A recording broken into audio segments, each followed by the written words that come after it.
ગોરખપુરની ચૂંટણીમાં આ વખતે એક નામ કે જેની સતત ચર્ચા છે તે છે ચંદ્રશેખર આઝાદ. એક નવી પાર્ટી બનાવી અને ચૂંટણીના મેદાનમાં છે. સીધા યોગી આदित्यनाथને टक्कर આપી રહ્યા છે. વાત કરવાનો प्रयास करिए.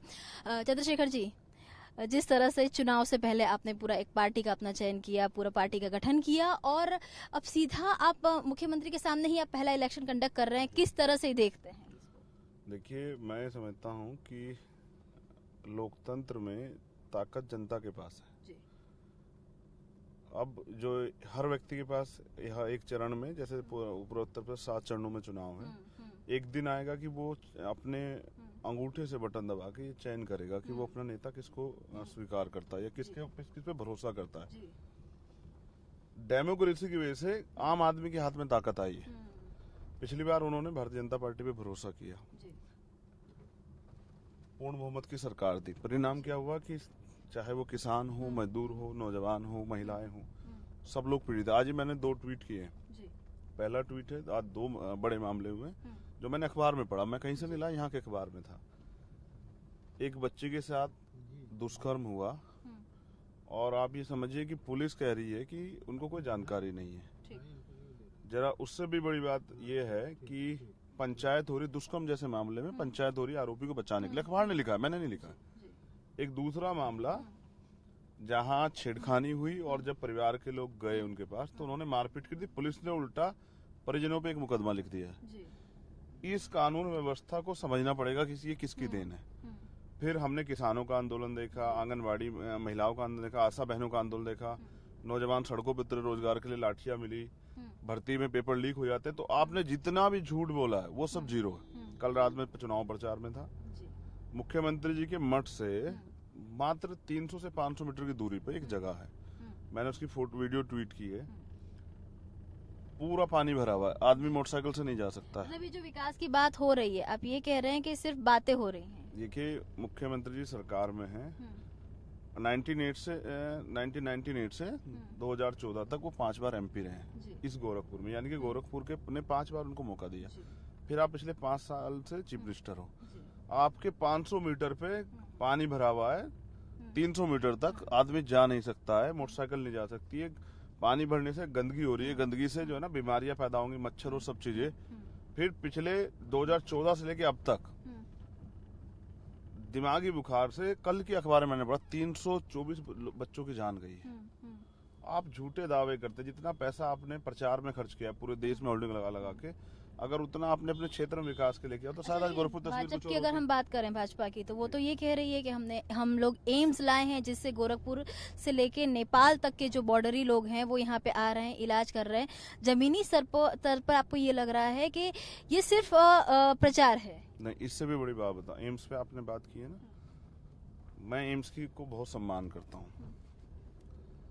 अगर कोई नेता हो बहुत बड़ा, चाहे वो चीफ मिनिस्टर लेवल का, प्राइम मिनिस्टर लेवल का, या कोई पैसे वाला आदमी बीमार होगा तो सारे प्राइवेट हॉस्पिटल छोड़ के एम्स की तरफ भागेगा. लेकिन गोरखपुर के एम्स की सच्चाई ये है कि जब वहाँ कोई पेशेंट भर्ती होता है और वो क्रिटिकल कंडीशन में जाता है तो उसको बीआरडी मेडिकल कॉलेज रेफर करते हैं. यानी कि एम्स का नाम तो है लेकिन सुविधाएं नहीं है. 2.5 साल तो ओपीडी नहीं चली अभी उसकी. आज कल ही के अखबार में था कि 2.5 साल से उसकी ओपीडी नहीं चली है. अब उसकी ओपीडी चलेगी. यानी कि आपने सिर्फ उसके नाम पे लोगों को बेवकूफ बनाया. उससे भी बड़ी बात, यहाँ का जो मीडिया है, अब कल कुछ लोगों ने मुझे बताया कि हमारा नाम मत लेना. मुख्यमंत्री ने स्पेशल ऑर्डर किए कि चंद्रशेखर की खबर कोई छापेगा नहीं. आप कलम पे बंदूक का पहरा लगा दे रहे हैं. तो ये क्या है? ये लोकतंत्र है, राजतंत्र है? मैं समझता था कि मुख्यमंत्री जी स्वतंत्रता की बात करते हैं, समानता की बात करते हैं, तो सच दिखाने का मौका दें कि 300 मीटर पे हालात हैं, लोग क्यों नहीं दिखा पा रहे. इसलिए दिखा पा रहे हैं, मुकदमा हो जाएगा. दूसरे भी 2 सवाल है मुझे आपसे पूछने. एक तो मैंने आपकी पार्टी का नाम देखा, इसमें लिखा हुआ है आजाद समाज पार्टी, और आप अपने नाम के पीछे भी चंद्रशेखर आजाद उर्फ रावण लिखवाते हैं. ये क्या कॉम्बिनेशन है? एक तरफ रावण है और एक तरफ आजाद समाज है. नहीं, मैं बस जरा सा वो कर देता हूँ. मेरा नाम है चंद्रशेखर. ये आप आराम से देखेंगे तो आपको दिखेगा. आजाद नहीं. जब मैंने मानसिक गुलामी छोड़ी और मैंने महसूस किया कि जो देश 47 में आजाद हो गया था, लेकिन आज भी लोगों के पास आजादी नहीं है. आप अपनी बात को कह नहीं सकते, अपने अधिकारों को ले नहीं सकते, आप अपने अधिकारों के लिए आंदोलन नहीं कर सकते. आंदोलन के जरिए देश आजाद हुआ था. तब मैंने इस गुलामी को छोड़ के अपने नाम के पीछे चंद्रशेखर आजाद लगाया. हमारी पार्टी आजाद समाज पार्टी काशीराम, जो लोग मानसिक रूप से गुलाम हैं, उनमें से जो लोग आजाद हो गए हैं या जो लोग आजाद होना चाहते हैं, उनका ये प्लेटफॉर्म है। अच्छा, ये बताइए कि एक बात ये भी मीडिया की देन है। अब मीडिया को लगता है कि रावण आप ही अपने नाम के पीछे लगवाते हैं, तो मीडिया तो जो वो अब दिखता है वो लगाता मेरा है। कोई स्टेटमेंट अच्छा, ये एक बात आप ये बताइए कि जब से मैं यूपी आई हूँ, एक बात आपके फैक्टर को लेके काफी चर्चा रही कि पहले आप अखिलेश जी के साथ गठबंधन वाली जो पार्टियां थी उसके साथ रहने वाले थे, लेकिन जो टिकट की जिस तरह से दी गई, वो टिकट को लेके कहीं आपकी नाराजगी थी और आपने दूसरी पार्टी शुरू की, इसमें कितनी सच्चाई? नहीं, पार्टी तो हमारी पहले से थी। हाँ, मतलब आप साथ में इलेक्शन लड़ने हाँ, वाले इलेक्शन थे। देखिए, मेरा ये प्रयास था कि विपक्ष के वोटों में बिखराव ना हो और जो 5 साल में जंगल राज और कुशासन, हाथरस उन्नाव जैसे मामले हम लोगों ने देखे, वो दोबारा ना दोहराए, इसलिए बीजेपी को सत्ता से बेदखल होना जरूरी है। इसके लिए मैंने प्रयास किए। लगातार 1 साल तक अखिलेश जी से मेरी बात चलती रही। उन्होंने मुझसे जिस प्रस्ताव पे वादा किया था, अंततः उन्होंने उसको ना के बराबर कर दिया। उनको पता था कि चंद्रशेखर मना कर देंगे क्योंकि स्वाभिमानी व्यक्ति हैं। तो मैंने जब ना, फिर मैंने मना कर दिया, लेकिन क्योंकि 1 साल तक मुझे बेवकूफ बनाया गया, इसलिए मैंने कहा कि वो दलितों का वोट तो चाहते हैं लेकिन दलित लीडरशिप नहीं चाहते। उससे भी अलग हटके एक बात अखिलेश जी ने मुझसे चलते हुए जरूर कही थी कि डरना नहीं चाहिए। आपका पहला चुनाव है, आपका पहला चुनाव है, लड़ना चाहिए, हार जीत से नहीं लड़ना चाहिए। चंद्रशेखर, मैं उनका सम्मान करता हूँ व्यक्ति रूप से, बड़े भाई हैं। मैंने इस बात को दिल से लगा लिया कि डरना नहीं है। जो डरना नहीं था, तो इसीलिए इसी कॉन्स्टिट्यूंसी पे आके आपने लड़ना है, ये सोचा था पहले से कि ये लास्ट मोमेंट पे लिया हुआ डिसीजन? नहीं, बहुत पहले से। अब से 6 महीने पहले का स्टेटमेंट आपको दिखा दूंगा कि जहां से मुख्यमंत्री लड़ेंगे वहीं से लड़ूंगा। कारण ये था कि उत्तर प्रदेश का जो बदहाल उत्तर प्रदेश हुआ 5 साल में, उसके लिए जिम्मेदार कौन है? जो चीफ मिनिस्टर है। वो चीफ मिनिस्टर जिन्होंने 5 साल उत्तर प्रदेश में भाईचारे को तोड़ा, नफरत की बात की, अब भी 80-20 की बात करते हैं। अभी भी अगर आपने विकास किया होता तो फिर आपको दंगा, पाकिस्तान, अफगानिस्तान, बुर्का, पता नहीं किस किस चीज बात क्यों करनी पड़ती। अगर आप इस पे बात कर रहे हैं तो इसका मतलब आपने कुछ काम ही नहीं किया है। आप वोट इस पे मांग रहे हैं, अभी शमशान कब्रिस्तान पे। अगर आपने काम किया तो आप विकास उस पे वोट मांगते। आप एम्स में मांगो, वोट कौन ना कर रहा है? आपने एम्स बनाया, आपने काम किया है, उस पर वोट मांगो। लेकिन अगर आप नफरत की बात कर रहे हो कि पाकिस्तान बन जाएगा, ये हो जाएगा, वो हो जाएगा, तो इसका मतलब आपको पता है कि आपने कुछ नहीं किया है। मेरा ये मानना है कि तभी हमने तय कर लिया था कि जहां से मुख्यमंत्री योगी आदित्यनाथ चुनाव लड़ेंगे, वो कोई भी सीट रहेगी, कोई सी भी। एक धोखा क्या किया बीजेपी के लोगों ने, साजिश करने वाले लोग हैं ना, इन्होंने पहले बताया कि हम उनको अयोध्या लड़ा रहे हैं, फिर मथुरा, लोग उधर फोकस करते रहे, मैं भी उधर फोकस करता रहा। तब इन्होंने यहाँ एक खेल करके प्रिसिमन में चेंज कर दिया। यहाँ से 40 से 50 हजार की जो मुस्लिम वो थी आबादी, उसको ग्रामीण में चेंज कर दिया। कल जहाँ मैं गया था, सामने सदर है, गोरखपुर सदर, जिसमें मैं प्रत्याशी हूँ, उसके बिल्कुल सड़क के इस तरफ गोरखपुर ग्रामीण है, शहर के एरिया में। तो आप ये कह रहे हैं कि सीमांकन बदला गया इलेक्शन से बदला गया मुख्यमंत्री के सहारे पे कि मुख्यमंत्री को किस तरह से लाभ हो जाए। सच ये है, वो सारा क्षेत्र पिछली बार सदर में था, तो इस बार उसको ग्रामीण में कर दिया क्योंकि लोग अयोध्या देखते रहे और मथुरा की ये वहाँ लड़ेंगे। आप भी वही देखते रहे। हाँ, ये धोखा कर लिया ना। तो अब देखो, मुख्यमंत्री जानते हैं चुनाव में तो आप आ ही गए हैं, अब 7 या 8 दिन बाकी हैं आपके इलेक्शन के, तो किस तरह से देखते हैं? क्योंकि आप हमेशा आप कह रहे हैं कि गोरखपुर में विकास नहीं हुआ है, गोरखपुर में सिर्फ बातें हुई हैं, ठीक है, तो आपके साथ गोरखपुर की जनता कितने प्रतिशत रहेगी, आपको क्या लग रहा है? देखिए, गोरखपुर की जनता ने एक व्यक्ति को 5 बार मौका दिया सांसद बने रहने का कि ये बदलाव करेंगे। हर बार इन्होंने मौका मांगा, गोरखपुर जनता ने दिया। फिर उसके बाद इनको 5 साल चीफ मिनिस्टर भी देखा, जब लोगों को 4 महीने गोरखपुर डूबा रहता है, तो जब गंदगी का बुरा हाल है, आप देख के नहीं कह सकते कि शहर है। मुझे तकलीफ है, इसलिए मैं तो गोरखपुर के लोगों का विश्वास जीतने आया हूँ। मैं ये कह रहा हूँ कि गोरखपुर ने 5 बार MP और 1 बार 5 साल चीफ मिनिस्टर देखा इनको, वो इस बार हमें मौका दे और देखिए गोरखपुर उम्मीद है। कल मैं गया था, बहुत समर्थन है, बस लोग सामने आने से डरते हैं। उनको लगता है मुख्यमंत्री सत्ता दुरुपयोग करके उन पर मुकदमे लगा देंगे, बस और कुछ नहीं है।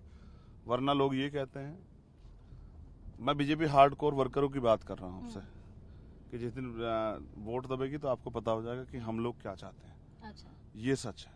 और बहुत सारे बीजेपी के इंटरनल लोग जो आज पार्टी में हैं, वो लोग भी इंटरनल मिलने आते हैं चुपचाप रात के अंधेरे में और ये कहते हैं कि कौन है वो लोग, कौन है? मैं वही कह रहा हूँ ना कि उनको ये है कि मुख्यमंत्री सत्ता का दुरुपयोग उनके खिलाफ कर सकते हैं, इसलिए मैं उनकी सुरक्षा के लिए। लेकिन अब जो अन्याय यहाँ हो रहा था वो नहीं होगा, इसके लिए अब जवाबदेही यहाँ के अधिकारी कर्मचारियों की। और मैंने तो कहा कि यहाँ जो SSP हैं वो बीजेपी के सिटिंग MP हैं, सत्यपाल मलिक जी उनके दामाद हैं।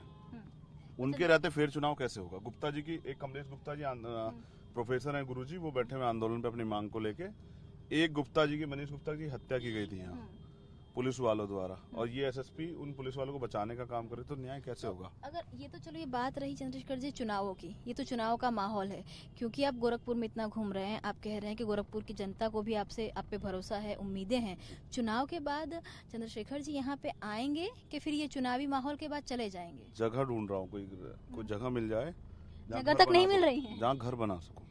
जगह भी नहीं मिल रही है? हाँ, मैं कह तो रहा हूँ ना, जहाँ रहते हैं वहीं बाबा जी लोगों को भेज भेज कह रहे हैं किस तरह से हटवा दो। तो हम सड़क पर टेंट लगा के कर देंगे चुनाव। बाबा जी हमें जानते नहीं है ना।